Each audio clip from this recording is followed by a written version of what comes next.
हिंदुस्तान में हर संस्कृति की अपनी खास पहचान है। इन्हीं में जनजातीय संस्कृति के अपने अपने अनूठे रंग भी हैं। सबसे बड़ी बात आजकल जहां सभी आधुनिकतावाद और पाश्चात्य रंगों में अपनी मूल पहचान को भूल चुके हैं, वहीं जनजातीय संस्कृति अपने में कुछ रंग आज भी संजोए हुए है। इन्हीं रंगों में एक नाम आता है पिथौरा चित्रकला का।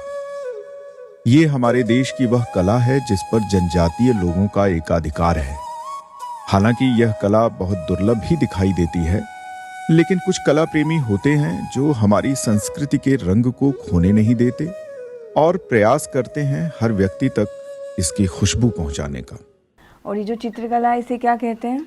ये हमारा भील भिलाला और राठवा लोगो, गुजरात ना छोटाउदेपुर ना राठवा लोगो, अलीराजपुर ना भील ना भिलाला, इन्हें पिठोरो करीने पूजे, इन्हें पिठोरा बोले और इन्हें पूजा पाठ करे और खूब सारी पूरा गांव ने सगा संबंधी ने बुलाने खावाड़ू पड़े, पियाड़ू पड़े, पूजा पाठ कर जे।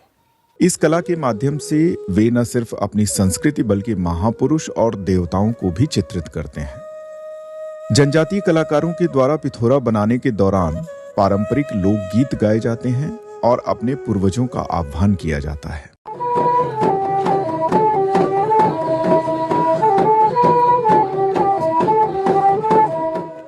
चित्रकला में गाय, हिरण, बैल, घोड़े, हाथी तथा पिथौरा और पिथौरी मां भी होती है।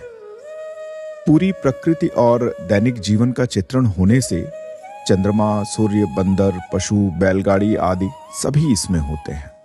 इनामा पूरी जीवन व्यवस्था इनामा समायेली छे। जंगल में प्रकृति में एक ताकतवर जानवर से इनथी डरू पड़े तो इन्हें पूजा पाठ करी, इन्हें मनाड़ू पड़े, समझाड़ू पड़े तो इन्हें आ रीते एक कुदरत ने पूजा पाठ करे। पिथौरा चित्रकला में जनजातीय जीवन, उनकी वेशभूषा, खान पान, रीति रिवाज, त्योहार, धार्मिक आस्था दृष्टिगोचर होती है।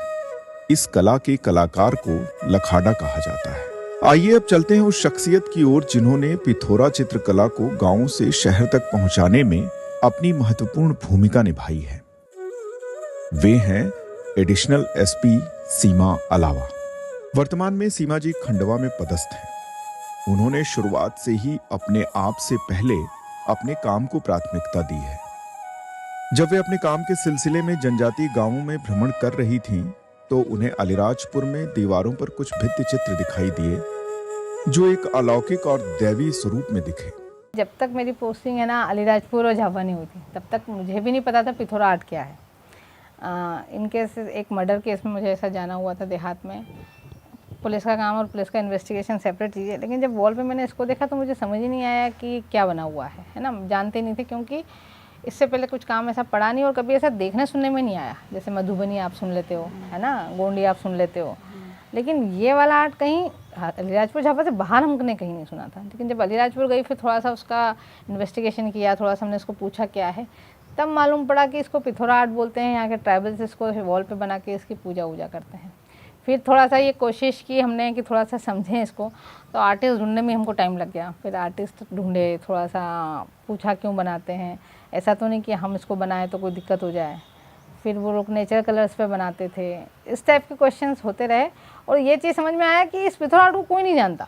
फिर लगा कि यार ये एक चीज़ ऐसी है जिसको बाहर के लोगों को भी जानना चाहिए। ये सिर्फ ट्राइबल का ही एक एकाधिकार ना हो इसके ऊपर, बाकी लोग सब इसको जाने समझे। इसी पर्पज़ से फिर इसको सीखा और इसको फिर बनाया। और कम से कम जो बाहर के जो अधिकारी आके ड्यूटी कर लेते हैं और है ना चले जाते हैं, कम से कम अलीराजपुर में आए तो अंदर ऑफिस में घुसते से ही उनको कम से कम एक कल्चर मालूम पड़ जाए झाबुआ अलीराजपुर का। इस पर्पज़ से फिर हमने पिथौरा को पिक किया।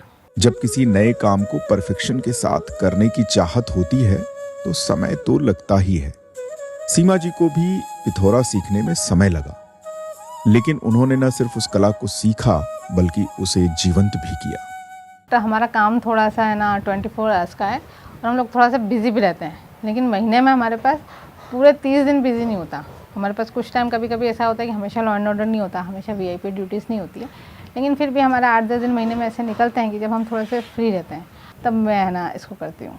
उन्होंने इस कला को आज भी कई शहरों और जनमानस तक पहुंचा दिया है। इवन मैं अभी अपने इंडक्शन कोर्स के लिए मैं ना यूके भी गई थी। वहाँ एक लेस्टर में एक होटल था, वहाँ काफ़ी पेंटिंग्स लगी हुई थी, लेकिन मेरा मन था कि यार यहाँ अपन आए तो एक पिथौरा ले आनी थी। जब इच्छा शक्ति हो जाती है तो कुछ ना कुछ हो जाता है। तो जिनका होटल था उनका यहाँ इंदौर NRI सम्मेलन में उनका आना हुआ, फिर बातचीत हुई, फिर है ना मैंने उनको कहा, बोले मैडम आप बिल्कुल रोल बना के दे दो, हम अपने यहाँ लगाएंगे। तो फिर उनको मैंने अपनी है ना गोंडी आर्ट और है ना पिथौरा आर्ट दोनों आर्ट के कुछ है ना पीसेस भेजे थे जो उनके है ना होटल्स में लगे। तो वहाँ तक भी जो भी देखेगा कम से कम एक बार रिएक्ट करके पूछेगा तो किस टाइप का आर्ट था। पिथौरा इस लेवल पे आ जाए कि पिथौरा बोलते से आदमी को सोचना नहीं पड़े, उसको समझ में आ जाएगा कि किस टाइप की पेंटिंग्स हैं। पिछले कई वर्षों से सीमा जी न सिर्फ पिथौरा बना रही हैं, बल्कि नई पीढ़ी को वे इस विधा से जोड़ भी रही हैं।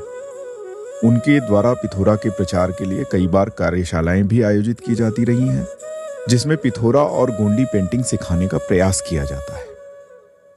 खास बात यह नजर आई कि इन कार्यशालाओं के परिणाम स्वरूप अलीराजपुर जिले के पुलिस कंट्रोल रूम, कलेक्ट्रेट, जिला पंचायत आदि जगहों पर इनके द्वारा बनाई गई पिथौरा चित्रकला शोभा बढ़ा रही है। तो एक ऐसा मेरा मन भी था कि एक बार वर्ल्ड की सबसे बड़ी है ना पिथौरा बनाऊं, है ना। इच्छा शक्ति जरूर है, अब देखो कब फुलफिल होगी।